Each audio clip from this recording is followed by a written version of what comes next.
बहुत सारे बच्चों को दिक्कत आती है और बहुत सारे बच्चे इसे छोड़कर जाना चाहते हैं। क्या हो अगर एग्जाम में आ जाए, आपके नंबर कट सकते हैं। इसीलिए देखो, कह रहा है कि भाई दर्शाइए कि एक धनात्मक विषम पूर्णांक 6q+1, 6q+3 व 6q+5 के रूप का होता है, जहाँ q कोई पूर्णांक है।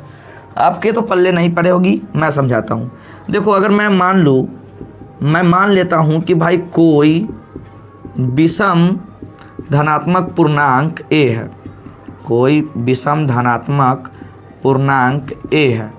अब कोई विषम धनात्मक पूर्णांक a है और 6q+1, 6q+3, 6q+5 को देखूँ तो मुझे एक पैटर्न सा दिख रहा है, bq+r, bq+r और bq+r का।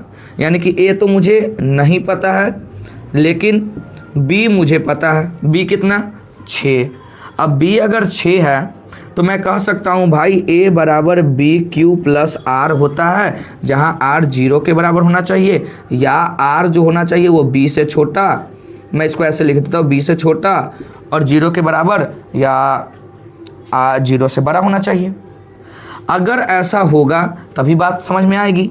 अब a बराबर bq+r है, यानी कि b अगर 6 है तो 6, r 6 से छोटा होना चाहिए और 0 से बड़ा या 0 के बराबर।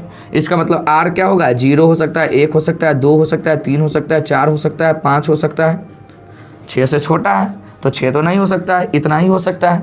चूँकि हम इसमें देख पा रहे हैं, अगर हम 6q+ या 6q+0 को 6q लिखेंगे, 6q+1 दे दे या 6q+2 दे दे, 6q+3 दे दे, 6q+4 दे दे और 6q+5 दे दे, तो हमें ये तो सम संख्या दिख रही है। क्यों? क्योंकि 2 से विभाज्य हो जाएगी।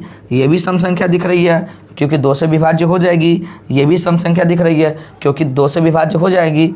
अतः हम कह सकते हैं, अतः 6q, 6q+2, 6q+4 2 से विभाज्य होने वाली संख्याएं होंगी। अगर 2 से विभाज्य होने वाली संख्या होंगी तो हम क्या कहेंगे? हम इसको धनात्मक विषम पूर्णांक नहीं कहेंगे। तो हम किसको धनात्मक विषम पूर्णांक कहेंगे?